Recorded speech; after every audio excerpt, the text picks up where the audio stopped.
Okay. Well, welcome to SCORE. And certainly, Robin, I'm pleased that you could join us for today's Lunch and Learn.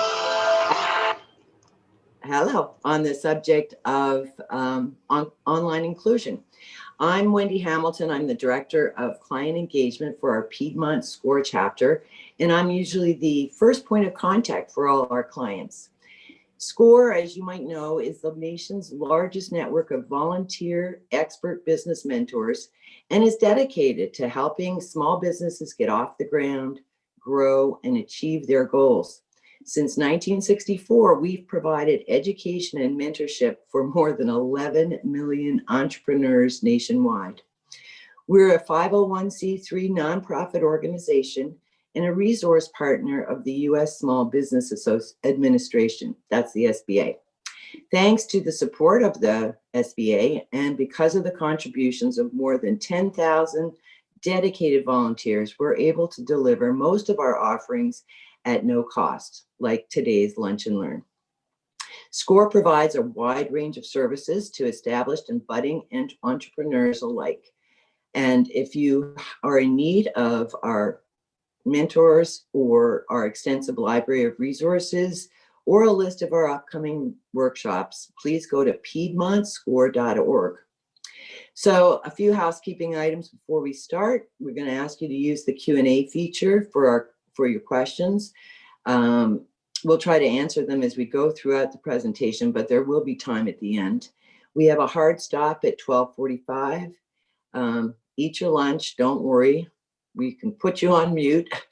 The presentation, the attachments, and the links will all be sent out to you today or tomorrow, and we will be posting this on our YouTube channel.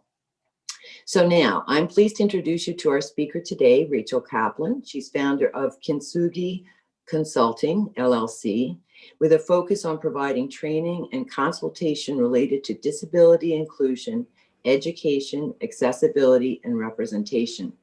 Rachel holds a master's in public health and master's certificate in drug addiction studies from the University of South Carolina. She has extensive experience working with youth, adolescents, and adults with various disabilities, as well as personal experience as a person with a disability. Rachel is a peer mentor with the Association of Programs for Rural Independent Living, that's APRIL, a member of the National Council on Independent Living, as well as a multi-time presenter with the NCIL annual conference. Rachel believes that impact outweighs intention and educates from that lens of centering the disability experience to assist people without disabilities in being better educated and more inclusive in their practices. We are grateful and appreciative to have Rachel here today, and I'm sure you will enjoy her presentation. Rachel?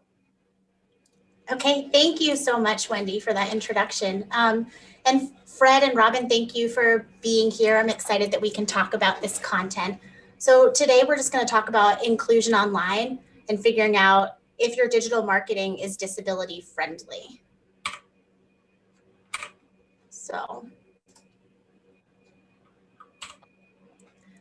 just a little bit about me. Wendy already mentioned it. I have a master's degree. I have over 10 years of experience working with disability population, disability advocacy, program management, program creation. I have worked at a Center for Independent Living, which is an organization that is for people with disabilities, run by people with disabilities. And so I bring a lot of that experience into what I currently do. My organization, my company that I founded is Kintsugi Consulting, LLC, and it's just disability consultation. I found that I was spending a lot of my time in other employment positions that I had, really focusing on how do we make this content, these resources accessible for everybody and for people with different disabilities. And just through each different employment opportunity, I found myself really honed in on and excited about that. And so I decided, why don't I just kind of bite the bullet and try and do this full time? And so that's what I've been doing. And I'm really excited about it. So excited to share this stuff with you guys. Kintsugi, so I named my company after the Japanese art form of kintsugi. And so it's this tradition and art of mending broken pottery. So the idea is that when a piece of pottery breaks, it's not broken and unusable and something that has to be discarded. It's something that can be fixed and mended, usually with gold or silver to mend the cracks, like in the picture on the screen. And this art form, it encourages growth and the acceptance of flaws and the opportunity to see beauty and diversity.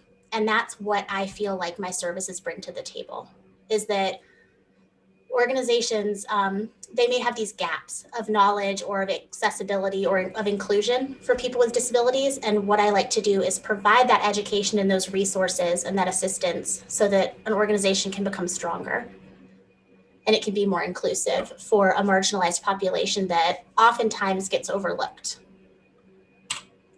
So goals of today's training, just to go over the definition of disability, kind of review inclusion and accessibility. How are they similar? How are they different? And then really just going into accessibility of a couple different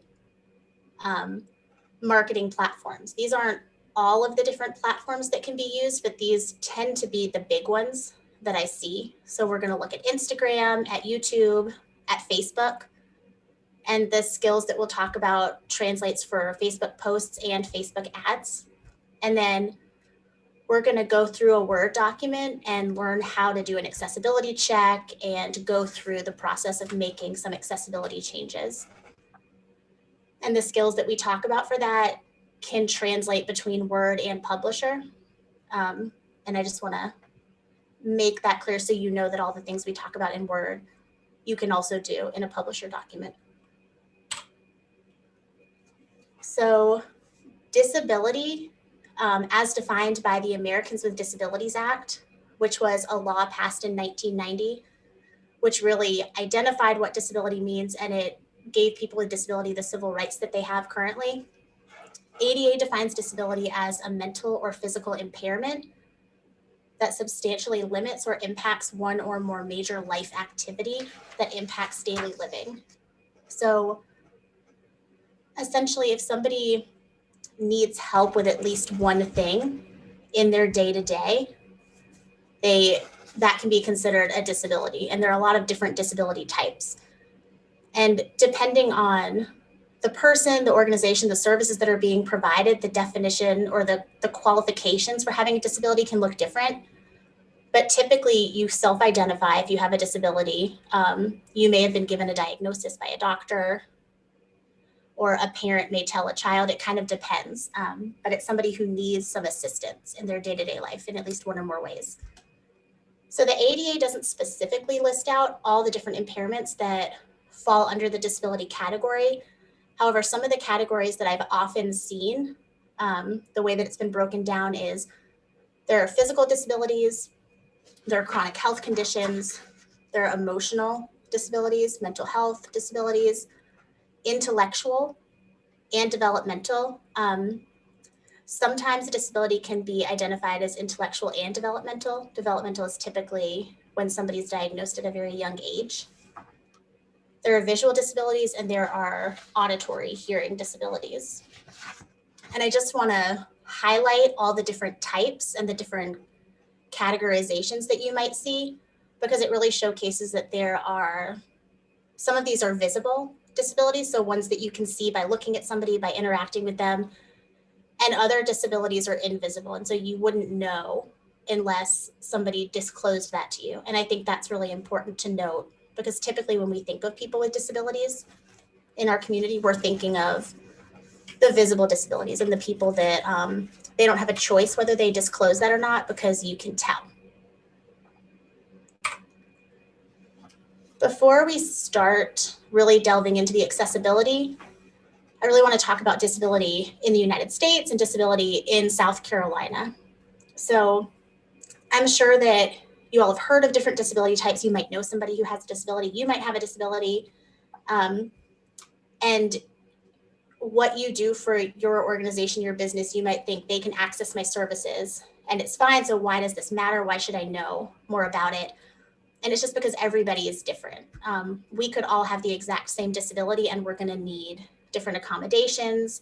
We might need information in a different way. So just starting at a base level of how to make things accessible and understanding the populations that we're working with can be really helpful. So in the United States, 25.6% of adults have some type of disability. And that breaks down to about 1 in 4 adults. In South Carolina, 26.3% of adults have a disability. So it's a little bit higher in South Carolina than nationally. And because a lot of the accessibility features that we're going to talk about today really focus on people who have low vision or who are blind, or people who are deaf or hard of hearing, we're going to focus in on those statistics. So you can see that in the United States, people with hearing loss is about 5.6% hearing loss or deafness, and 4.7% of adults have low vision or are blind. In South Carolina, the data is almost the same for people with low vision or who are blind. It's 4.4%. And then people who are deaf or hard of hearing are at 5.8%. So it's a little bit higher than the national average. And I just wanted, again, to highlight this data so that you can kind of see what portion of the population that you might be trying to serve with your services or your products are going to need accessibility and adaptations in mind when you're creating marketing strategies. So why is it important to acknowledge disability? It's not just about reaching people with disabilities and making your content accessible. It's also about making sure that there's some sense of inclusion. So, you know, kind of thinking about, are the images on my marketing documents, on my website, on my services, are they including people with disabilities or people that are in other marginalized populations? It just helps people feel like a part of the community and that the services are for them and they're included in the process.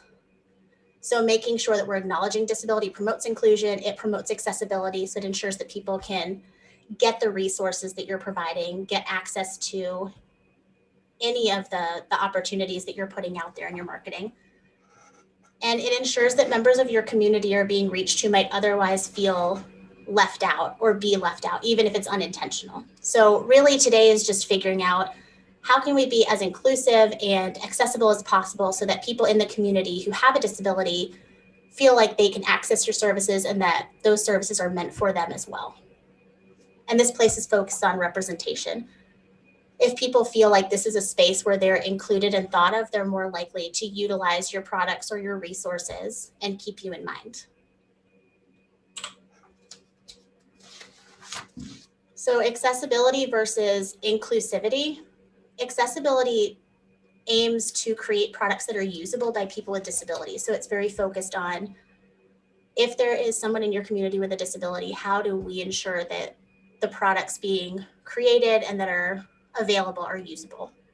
It looks at typical versus disabled customers and takes away the idea of normal versus not normal. That can be concerning language to use the word normal because there isn't really a normal. Everybody is different and individual and unique, whether they have a disability or not. And accessibility aims to understand the most common disabilities and try to eliminate the barriers that somebody with those disabilities might face. Inclusivity really focuses on making products that are user-friendly for everyone. And it asserts the idea that there is no typical customer. And inclusivity understands that exclusion can happen to anybody depending on the context. And so the reason that the title for this presentation is Inclusion in Digital Marketing is because we really want to make things accessible for people with disabilities. But I also want you all to think about how you can be inclusive for anybody. A lot of people with disabilities fall into other marginalized populations. And the intersection of those things can make somebody feel that they aren't being represented or included in marketing. So if we're thinking about everybody and eliminating as many barriers as possible, you're going to access a lot more people in your community. Do you all have any questions yet before I move into some of the tools that we're going to review? Not yet. Okay. I see something in the chat box. Oh, okay, thanks, Robin. Okay, so today we are going to review 4 different platforms. We're going to look at Instagram and just go through how to add alt text, so alternative text to a photo. We are going to go over some accessibility of YouTube. So looking at closed captioning of videos, how to turn closed captioning on, how to see if closed captioning is available for a video on YouTube. We're going to look at the settings for closed captioning. The settings are typically something that the individual user or viewer will have to change and play with, but I want you all to know how to find those settings so that if somebody asks you, you have a better understanding of how to kind of help them navigate setting up those settings. And then we're going to talk a little bit about how do you make your YouTube videos accessible with closed captioning. We're going to go over Facebook. So how to add alternative text. So that's the image description to Facebook photos. And that's the same for Facebook photo ads and any ads that you put on on Facebook. And then we are going to go over Microsoft Word, adding alt text, checking the reading order, and just doing a general accessibility check of a document. And everything that we talk about is the same for Word and Publisher in Microsoft. So you'll be able to translate, transfer those things between documents. And I'm going to try to pause after each one just in case there are questions. I think the benefit of having a smaller group is that we have a little bit more time to get into some of the details if you guys would like to. So please feel free to ask questions along the way.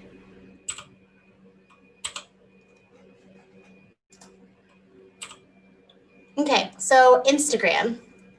We are going to go through how to do that. I have a video that has no sound, but we're going to go through it and how to do alt text. So could you all see the video on the screen? The YouTube video? Yes. Okay, good. So do you all use Instagram for any of your marketing or for your business needs? So I will be once I officially launch my business. Okay. Okay, great. And then okay, Fred, you said yes as well. Okay, great. So then this will be helpful. If you know this already, this will be a review. If not, I think this will be really helpful. So we're going to just go through a post. I put up a post on my Instagram about Diabetes Awareness Month. I pre-wrote the caption content because I don't like to write it in real time. I think that that's really stressful. And I'm always worried I'm going to post something prematurely. So you're going to go to Instagram, add a photo, which is the plus sign at the bottom. To add a post, you're going to choose a picture that's in your picture library. And then you can edit it. This is where you're going to put your caption. Again, I like to copy and paste. So I've already done a spell check on it and I'm just good to go. It's a lot faster, but you could write it in real time. So after you put in the caption, whatever other things you like to do, if you like to tag people or add a location, the more information you put in there, I think the easier it is for somebody to find you on Instagram. So when you're ready to add alt text, what you're going to do is at the bottom of the screen, it's under Tumblr. It's really small. It says advanced settings. You're going to click advanced settings. And it's going to pull up this window where you can turn off your commenting. You can change your preferences. So this is where if you want to share your posts to Facebook as well, you can kind of do a 2-in-1 deal. And I've talked to a lot of people that like to do that because it means that they are doubling their reach, that they're putting their posts and their marketing on Instagram and Facebook at the same time without having to do a double post. So if you are going to do this, the photo image won't have the alt text on Facebook. So we'll talk about that in a little bit. But underneath accessibility, you'll have write alt text. You're going to click on write alt text option. And this is what you're going to see. You're going to see the thumbnail of your image, and you're just going to want to write in the image description.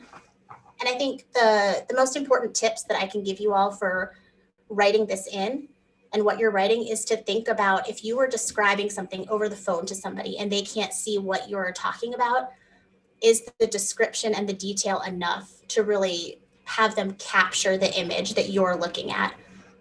Because for anybody that is low vision or blind, they're going to be using screen reader technology, which reads the verbal description of the image.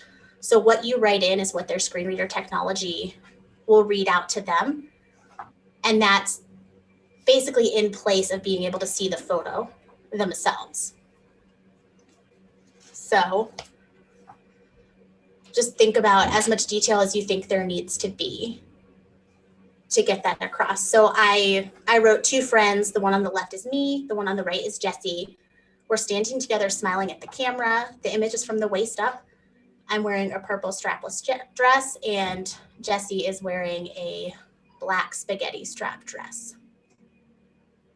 So one thing I do want to highlight, and I did this so that we could talk about it, is that nowhere in that image description did I put our races. I know that I'm white. Jessie knows that I'm white. All of our mutual friends know that. But for somebody who's viewing that post who doesn't know, that's not in the description. And so sometimes in an effort to be politically correct, we don't identify some things. And if we don't mention that somebody in a post, if we don't mention their race, if we don't mention if they're a member of the LGBTQ community or if they have a disability, what it appears like to somebody who's using screen reader technology is that nobody from those communities are represented in our organization or in the social media or marketing that we promote. So just kind of think about what you're writing. Is it descriptive? Does it make people feel included and accepted? So when you're done, you hit the back button. If you want to check to make sure your alt text is there, you can go back and click on write alt text. It'll be there. You hit done, you hit back, and then it's part of the post. Another thing that I didn't do, because it's a common mistake that I've seen and that I've talked to people about, is that at the end of your post, it's usually a good idea to just copy and paste your image description, your alt text, and put it underneath the actual post content. And what that does is it makes sure that if you're sharing this to Facebook as well, even though you don't have the alt text on the photo yet, it will be in the description, in the caption with the post. So somebody can still have access to what the picture describes. And so when you're done, you just post your photo, make sure that it posted, and you're good to go and it's accessible. And one of the nice things about putting the alt text in the description is that you're not just making it accessible for somebody with a disability, but you're promoting inclusion in your marketing and in your organization, because somebody without a disability that maybe has never thought about alt text and screen readers and image descriptions, they're going to see that on your marketing, and it's going to make them realize that you are accessible and you're inclusive. And that kind of information spreads pretty fast via word of mouth, especially in your communities. And that can help you build your business and be seen kind of as a leader in business in an inclusive way. So,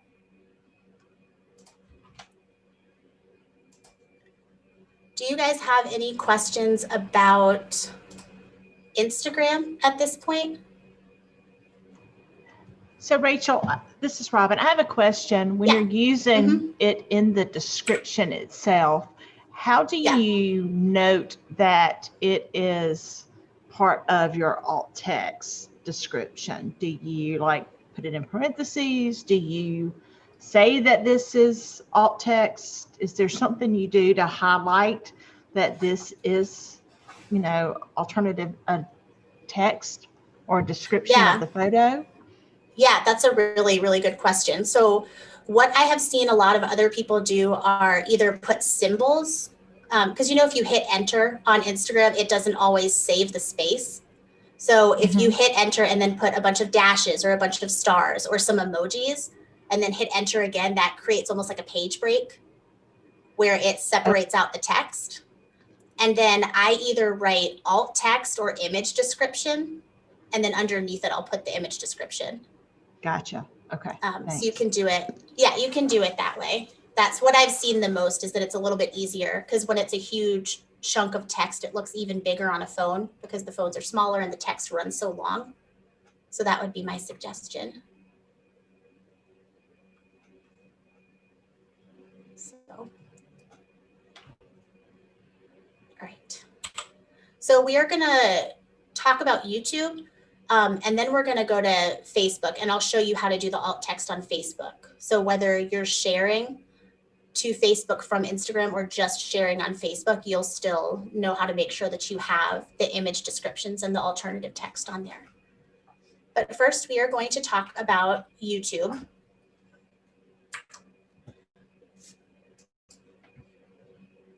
So I'm just going to pull up a video of a presentation that I did with a colleague and kind of show you the settings and where to find them. So at the bottom of the video, you're going to see next to the settings wheel, it'll say CC in a white square. If this image is not there, it means that there is no closed captioning for the video. And if there is no closed captioning for the video, it means that anybody who needs that feature, so if they are deaf or hard of hearing, they're not going to be able to have any access to the video. So closed captioning is really important if you want everybody to be able to access it. When you click on it, if it's underlined in red, that means your closed captionings are on. If you click on it, you can turn it off. If you have it already off, you can click on it and turn it on. And the closed captioning will show at the bottom. If somebody asks you for a transcript, so just the written closed captioning from your video, where you can find it is, so where you see the thumbs up, thumbs down, the share, the save button, there's the 3 dots. You click on those dots and you can click open transcript. And so in the transcript, this is where you're going to find everything that's in closed captioning. And so if somebody asks you for the transcript, you can just copy and paste from here, and you'll be able to provide that to them in a Word document or however they would prefer to have access. So that's a nice feature to know about. So when we are going through closed captioning, there's only so much that you as the poster or the YouTube content creator can be in charge of. When it comes to the closed captioning, you can add the closed captioning and you want to make sure that it's an accessible video. But for people who need to change the settings, maybe people with astigmatism have a hard time seeing white font on a black background. And so if they need to change the color of the font or the color of the background, the size of the font, all of those things can be found in the settings button. So this settings cog, you'll click on settings and you will go to subtitles. And at the top of the subtitles, you have options. You're going to click on options. And again, this is for the individual viewer or user. And I want you guys to know this in case somebody asks you and says, the font is too small on your video. I don't know how I can access the closed captioning. It makes you look very aware and knowledgeable and inclusive to be able to say, oh, it's probably settings in your YouTube. I can tell you how to access those settings and change them to be something that you prefer. So this is where you can change the font family, the color, the size. You can change the background color of the font so that the contrast can be whatever is a personal preference. And any changes that are made on one video save for every video. So the first time that somebody goes in and they change the settings to make them better, a better fit for them, they'll save every time. So that's something nice to note for people. Rachel, it's Yes. Wendy. Hey, Wendy. Fred had a good question. Yes. He asked whether we should have or could have closed captioned this broadcast, this webinar, and how do you do that? Yeah, so we can do that. What you could do, Wendy, on the back end to make it accessible for anybody who views it after it's recorded is you can actually add it to your YouTube channel and add the closed captioning. And yeah, I looked into that. So that's for after. Yeah. But how do you do it in real time? Like if we wanted to, if we wanted to, prior to setting this up, had closed captioning available so that we could say in our advertising, hey, this is a closed captioned webinar. How do you, what's the magic for that? Yeah, I believe that there's a setting in Zoom where you have to you can either include a third party app that'll do the closed captioning for you, or there's an option to include subtitles, and there can be somebody that is typing them, like stenography, that's typing them as you go. So you can either have somebody in real time doing that, or you can use some kind of third-party app or widget that will add it. So there are services that you can use.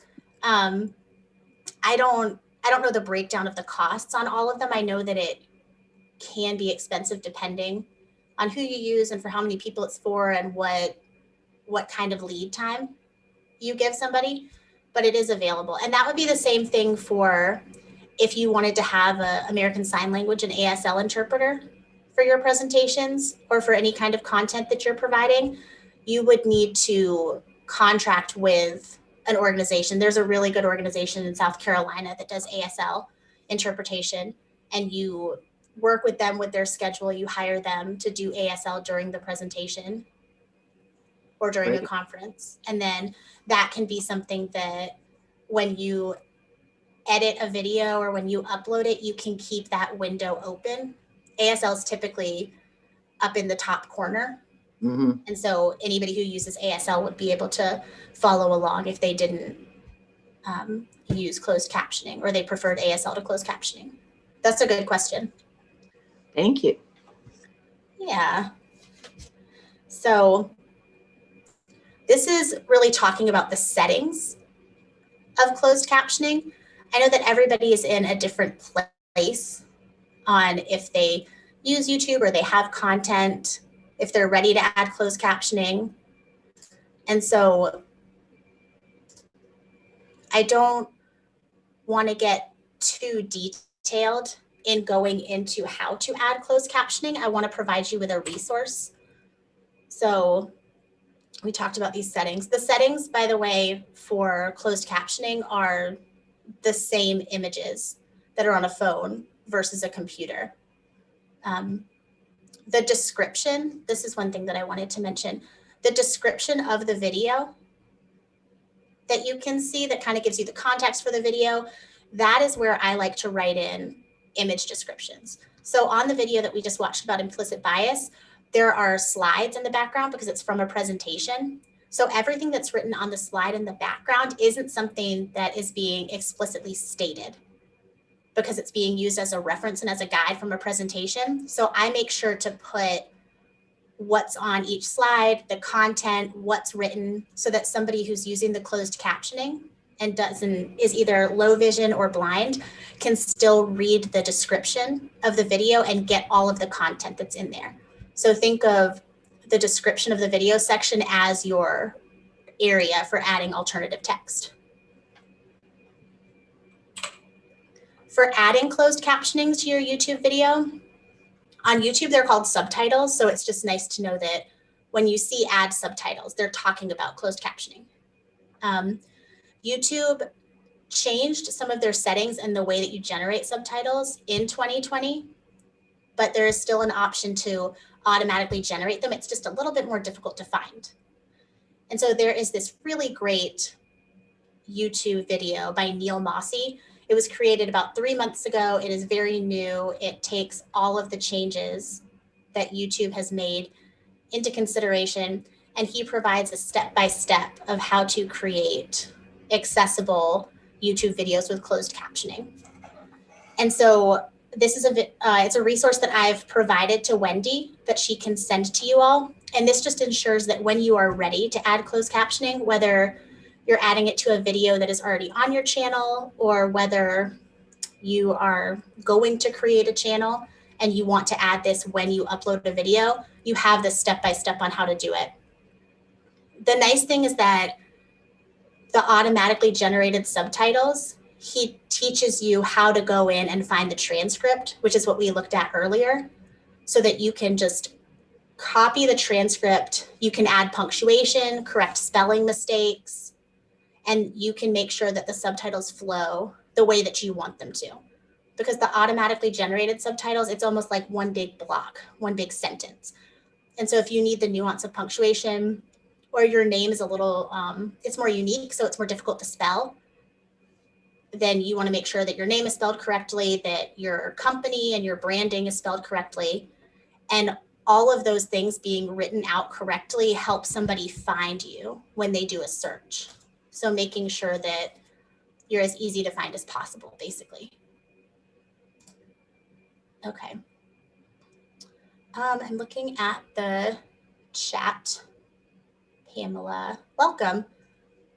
Okay. Oh, cool. Okay, so a resource for Zoom captioning. Thank you.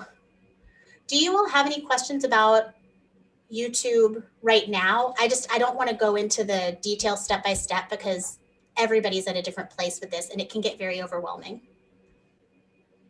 if that's not where you're at.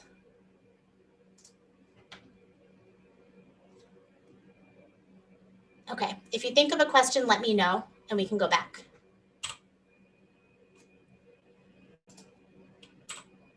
So now we're going to talk about Facebook and how to do alt text on Facebook. And whether it's a Facebook post or a Facebook ad, the way that you add alternative text, the image description is the same. And this is something that you can do when you're either going back into a post that you already shared from Instagram, or whether you're just creating a post on Facebook. So just to kind of get a read of the room, does anybody use Facebook for marketing or updates with your business, or is that something you plan on using?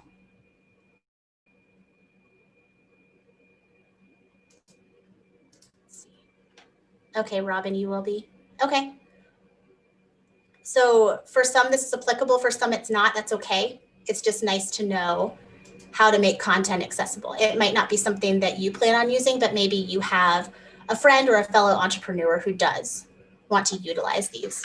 So with Facebook, again, this is a video without audio, so I can speak over it. So that's why you won't hear any audio on the video. You are going to go to Facebook and you're going to click to add a post. Again, I like to copy and paste the content that I'm going to put in there so I don't have to write it in real time. You pick the photo that you want to post and you're going to put in your caption. And there is an edit button right by the photo. So in Instagram, we didn't add alt text at the bottom of the caption. In Facebook, we are, just to show you what a best practice looks like. So we're putting the alt text in the caption content of the Facebook post.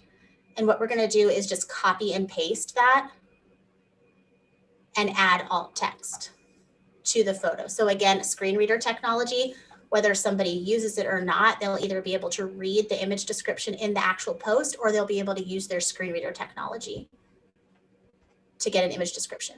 So you're going to click the edit photo button and it is going to bring up the edit alt text. So let me go back just a little bit. That happens so fast. Okay. So you're going to hit edit and then you'll add alt text. When you hit the add alt text button, you're going to see a thumbnail of the picture, and that's just to help you write the image description. So you're just going to write something for people with visual impairments. It kind of gives you a prompt as to what it is and why you're doing it. So I'm just going to copy and paste it of what I had before. This message, it says alt text is usually less than 100 characters. That's a personal decision that you can make for each post. there are going to be certain pictures that have a lot of detail or that you need to put a lot of description on. So that's just a personal preference for you. It doesn't have to be 100 characters. It's whatever it needs to be so that you can get the description of the picture across to somebody who can't see the picture themselves. So again, a good test is describing it to somebody who can't see it and asking them to reflect back what they think the picture is. And if what they are envisioning matches what you have described, then I would say that your alt text is pretty spot on. And that can be done with less than 100 characters, more than 100 characters. It really depends on the picture. There's no hard, fast rule. And Facebook will not keep you from posting more than 100 characters. So that's good to know. So after you read in your alt text, you hit done and it's going to save in there. If at any point you want to go back and change it, you can edit your post and you can fix that.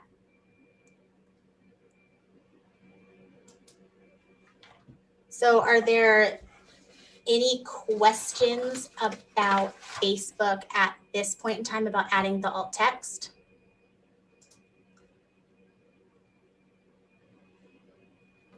These are really simple things to do. It's just if you've never thought about doing them or you've never done it before, it can feel really overwhelming. So a lot of the things we're talking about are pretty easy to incorporate and adapt. It's just about knowing how to do it and where to find the settings and feeling comfortable with adding those things in. So let's see. Let me just look at the chat box. Okay. Okay, good. So that made sense to you guys and that worked. Good.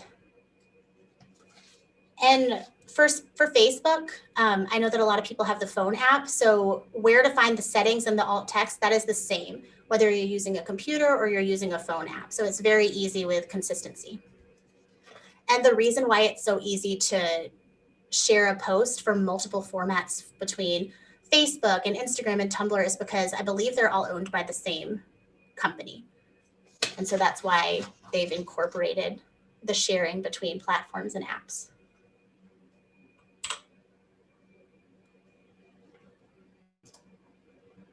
Okay, so the last thing that I really want to talk to you guys about is Microsoft Word and Publisher. And what we're going to do is actually go through a document and learn how to check the accessibility, how to go through the different suggested changes and errors to make sure that a document is good to go and accessible. And this is something that if your Word document or your Publisher document are accessible and you want to share that resource electronically, you can save it as a PDF and send out your resources electronically, and it will still be screen reader accessible. So I know that even with the work that I do, I like to send out PDFs because I don't want people to be able to either change the content or edit things or copy and paste some of it. And so I always send out a PDF, and everything that checks off with an accessibility check is going to transfer and translate on a PDF document. So I just wanted to make sure that you all knew that. And this is applicable for, if you're creating flyers, brochures, one-pagers, advertisements about sales, anything that you're publishing or that you send out to a listserv, you want it to be accessible. And even if it's something that you're handing out, if you go to like a small business bureau meeting and you want to hand out brochures and pamphlets or one-pagers and somebody says, oh, can you send that to me? I would love to send it to my listserv. Having that document, even though it's primarily for giving out in person and handing out to people, having an electronic version that's accessible means that anybody who requests it, anybody who forwards it out, it's already accessible and easy for somebody to use.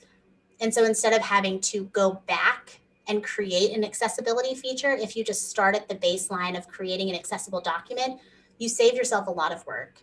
And you continue to showcase in your community that you have people with disabilities in mind and you're creating an inclusive document. So before we go over the document, I do want to note that with older versions of Microsoft Office, you find the accessibility check option in a different place. And I will show you on the Word document. The image that you see on the screen is how to check accessibility in older versions of PowerPoint. And that's a completely different training, is making accessible PowerPoints, but you can do an accessibility check in a PowerPoint. So that means that when you create a PowerPoint, if you send it out to somebody, if you create a PDF version of your PowerPoint and send it out, it's all screen reader accessible if you check for accessibility and fix any issues that might be going on.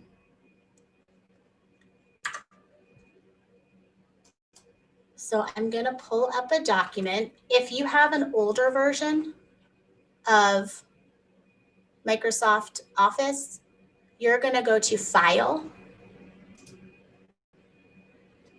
and Info. It's one of the options on that column on the left. You'll hit Info. And then the second square from the top says Check for Issues. You're going to click Check for Issues.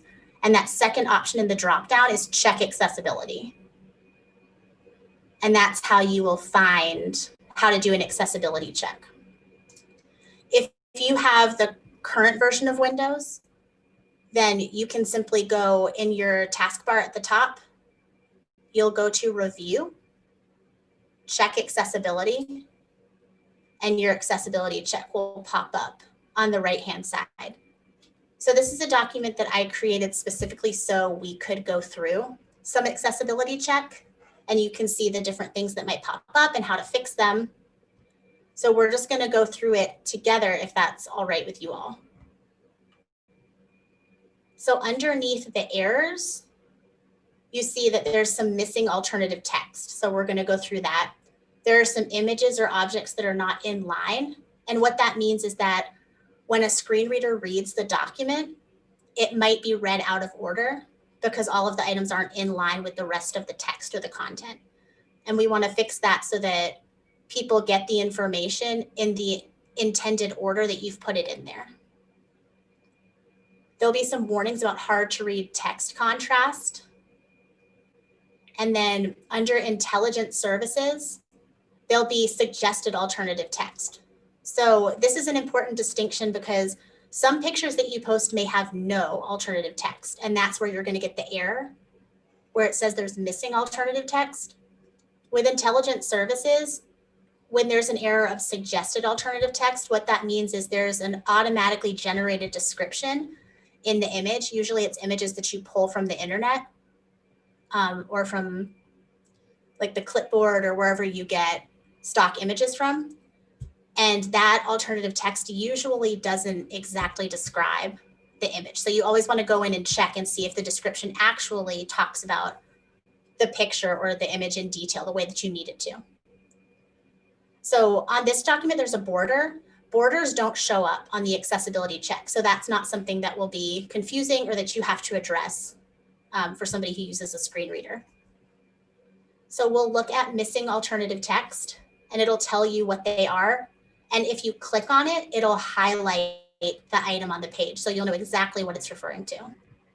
With this document, the stars are purely decorational. They're decorative and there's no purpose to them. It's just to add imagery to the page. So for somebody using a screen reader, this isn't really essential information for them to know. So instead of adding a description, which would add no value to the page and what they're learning about, I'm going to mark it as decorative. And I'm going to do that for all of the stars. If the images that you put on there, whether it's clip art or whatever it is, if they have significance and they're important to the document, then you can absolutely add an image description. If it's just to add a little bit of color and some shapes to something that you're handing out to make it more eye-popping, then you can mark it as decorative on the electronic version. So for the picture, this picture, so it's highlighted sale 50% off, doesn't have any alternative text. So we're going to click the arrow under picture 2, and we're going to click add a description. And this is where your alt text for the photo is going to show up. You can also access the alt text for photos by right-clicking on the photo and going to edit alt text, which is in your option bar. So that's how you can also access it if you want to go back and edit it, or you accidentally approve the alt text that's in there and it's not what you're exactly looking for. So this recommends 1 to 2 sentences. Again, this is a preference of putting in information so that somebody who does not see the image is getting the written description that provides them with context. So I might say black outline of a square. Inside the outline is gold glitter scattered throughout with the words sale, 50% off in the middle of the box in black font. This just, this ensures that somebody who can't see the image, their screen reader is going to tell them what the image says and they'll know. And this is going to be really important if this is a flyer about a sale for your product or your services, and you want people to know that there is a sale and there's an incentive to maybe purchase something. So when you're done with the alt text, there's not a done button. You just click X and the error will go away on your accessibility check and your alt text stays there. If you want to go back and check it, you'll right click on the image, you'll hit edit alt text, and you see that the alt text that you posted is still there. So I know it feels counterintuitive to not have to hit done or save, but you just hit the X button and it saves there. So under this error image or object not in line, we're going to click on it and it is this triangle. So I added a text box so that I could add content inside the text box and not have to put it one under the other. So to just utilize some of the blank space that's on the page. What we want to do is place this in line so that the screen reader can read the information in order. And I know that that changes the look and the layout of the document, which might not be exactly what you're looking for in terms of something that's visually appealing, but it is best practice if you want somebody with a screen reader to be able to access all of your information in the order that you're placing it. If you don't care about the order, you could leave it where it is, but that's a personal decision that you would make depending on what you're creating.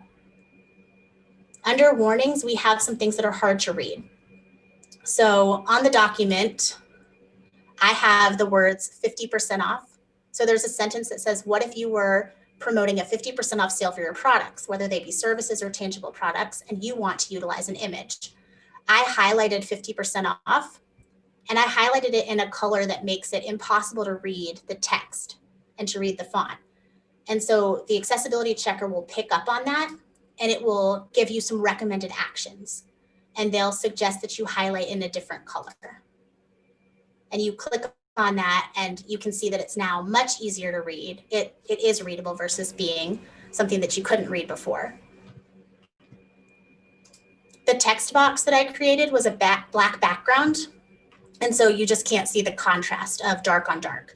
And that's kind of a best practice, is if you're creating something with a dark background color, use the contrast of a light font color so it's easier to see. And that's the same thing with if you're using a dark colored font, you want a light colored background. So what we can do is we can change the shape fill, or we could change the font color. So for the shape fill, if we still want it to be gray, but we want it to be a little bit lighter, you can choose the color. So you can use the suggestion they give you, or you can change it on your own. If you change it to something that is still difficult to read, then the accessibility checker will let you know. The warning will stay up in that box. And so this isn't just for background, it's for text color. So this sentence at the bottom is in a light green on a white background, and that's too difficult to read. So the sentence says, this tool can also help make suggestions for font colors that are difficult to read due to contrast of light color font on light colored background. So we'll click the down arrow to see the suggestions. And the recommended action is to either change the font color or to change the page color. And my suggestion would be to change the font color, because if you change the page color, then you need to amend a lot of other things on your page. The suggestion is red, and it's just because that color pops on white.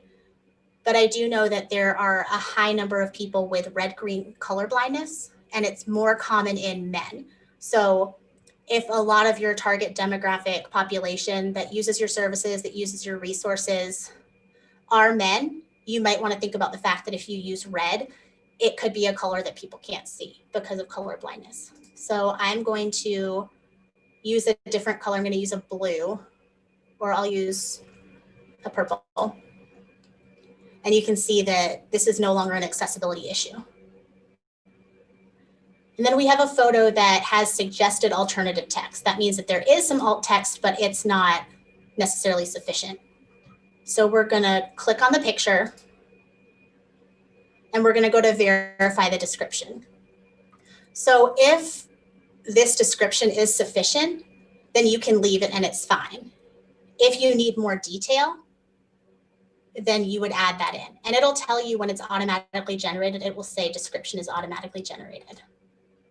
So for mine, since the art of Kintsugi is such a big part of my branding and how I feel that disabilities can be included and interwoven into education and into organizations, I want that to be reflected in my logo alt text, in my image description. So outline of a black circle. Within the circle is a black Japanese style bowl with bowl cracks throughout. Underneath this image are the words Kintsugi Consulting, LLC. And for me, that's the description that I want for my logo.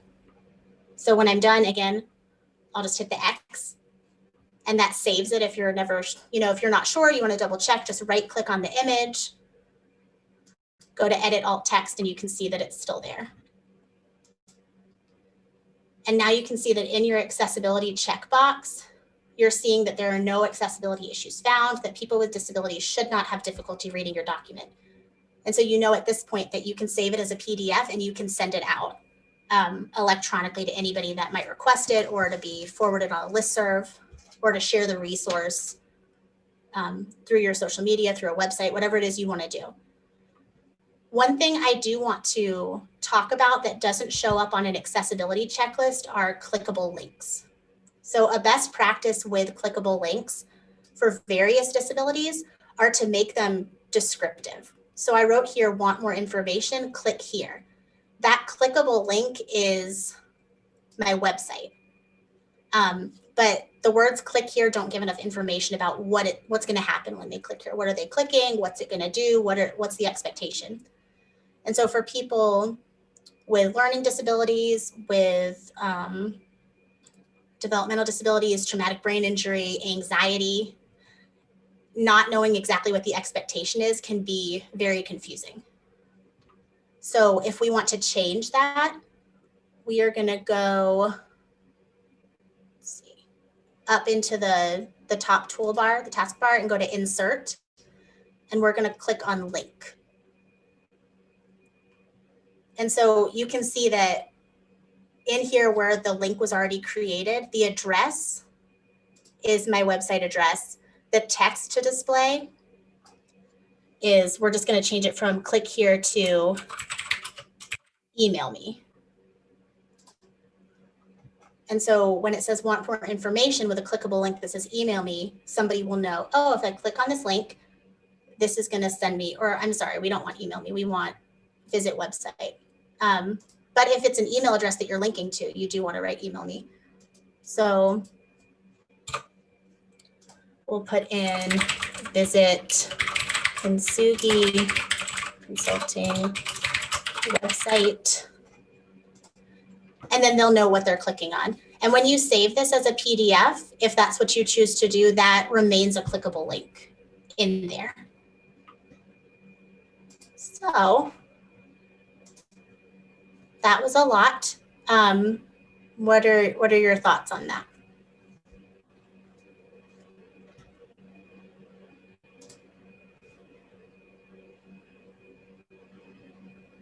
Okay, Fred, this was helpful. Consider using it in marketing. Okay, thank you for that feedback.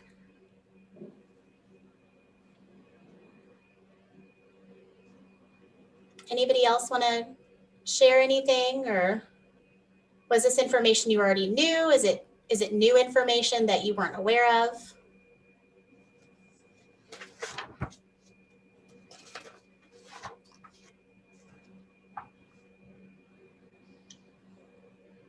Okay, good information. Great. And again, this is something that I think that out of all the different platforms of making something accessible, this tends to be the one that is a little bit more time intensive, a little bit more overwhelming, because you see this list on the right-hand side of all the things that aren't accessible. And that can be really overwhelming if you don't know how to fix them, you don't know what you're doing, you're not sure what your next steps are. So being able to walk through and show you where to find this, how to do it is really helpful. You know, and if this isn't something that you are ready to do, you don't have the capacity to do, it makes you nervous, that's a service that I offer. So for any of these things, if you are not in a place to focus on it right now, that's okay. That's why we're having this presentation, is to just get that initial information out there, have an opportunity to learn, and to get everything ready so that we can be as inclusive as possible. And this really will set you apart as an entrepreneur and with the services you provide. Oftentimes, people with disabilities are left out of marketing and of resources and opportunities, and it's not intentional. It's very unintentional. But that impact that it leaves on somebody with a disability feeling like this isn't for them, they can't access it, that they're excluded, that the outcome is the same. That impact is the same, whether it's intentional or unintentional. So being able to think about from the very start, making your resources and services accessible is really just going to help save you time. So instead of having to go back and do it, you're at this starting point of inclusivity. And if you have created resources and they haven't been inclusive, that's okay. The whole point of this is to provide some education and some awareness so that you can make some more inclusive choices moving forward. So this is not a place of shame or lecturing. It's just when you know better, you do better. And now that you know, you can start incorporating these things as it becomes available and appropriate.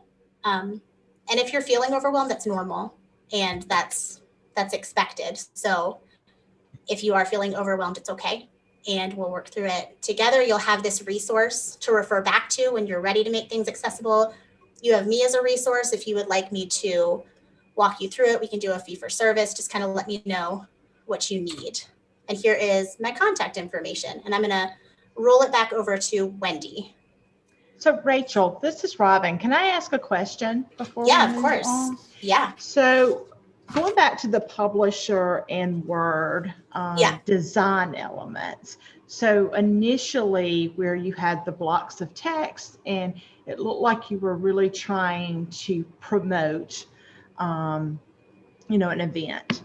So when I try to promote an event and I think about in the workplace and I'm trying to appeal to the masses in terms of an employee population, I am a stickler about trying to make things visually appealing to the employees. And if not, they're going to walk right by it. They're not going to read it. Right. And so are there best practices, or what is the best practice going forward? Because I can see that this does limit your ability to have attractive design elements if you're trying to make things that are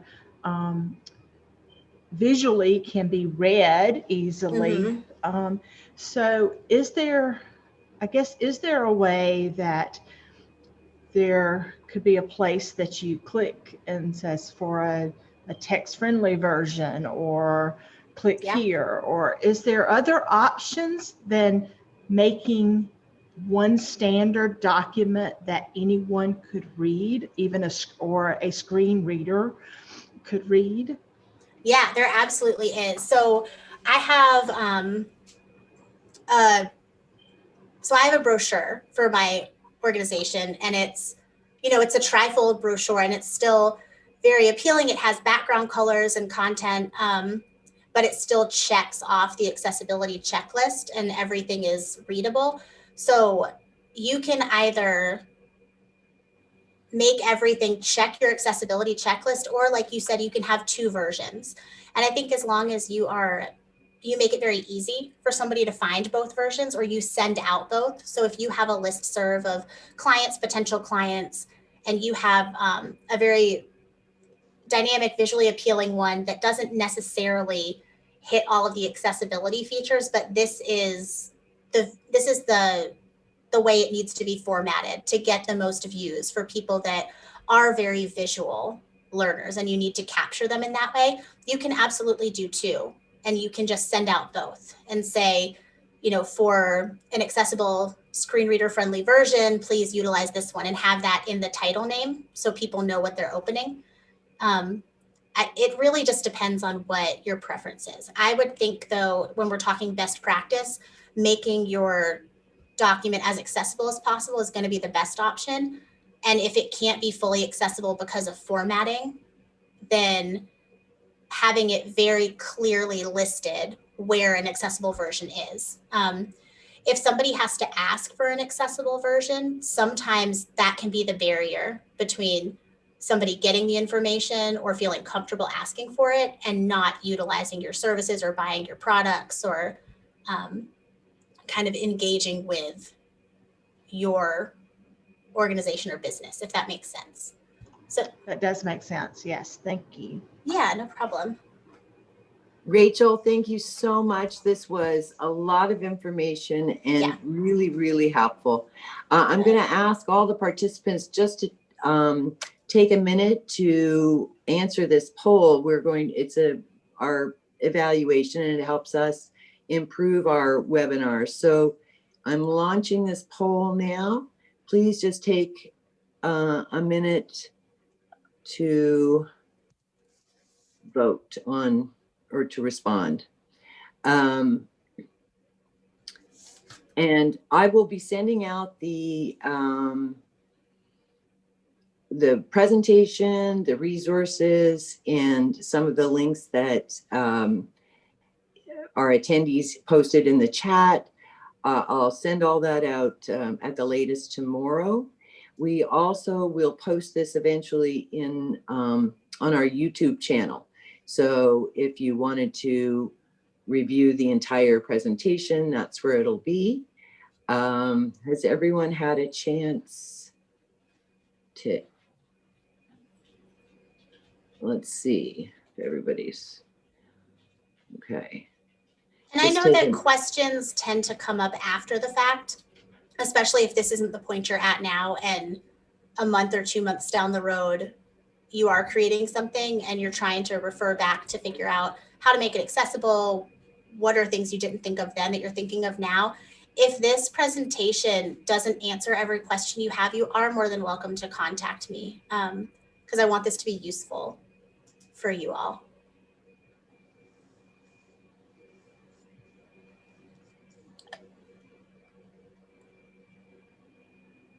I think it's very helpful when you talk about whether it's in a workplace or whether it's for, a business who's trying to attract clients. Being as inclusive as possible can only help. You want to always cast that net as wide as possible rather than limit yourself. So at first blush, this does seem sort of a huge task, as you had said earlier, but I think you just take it one step at a time and you try and do, your best with, starting with the alt text on Facebook, or, give it a shot, it can't hurt. I think that's everybody having voted. So I'm just gonna close this out now. And again, if there's other questions, you can also, request a mentor. Go to PiedmontScore.org, and I'm sure we can work through this together. So thank you everyone for your attendance today. And thank you, Rachel, for your time. We really appreciate it. Yeah, thank you. We'll see you at the next one. Enjoy your week, everybody. Thank you. Bye. Bye.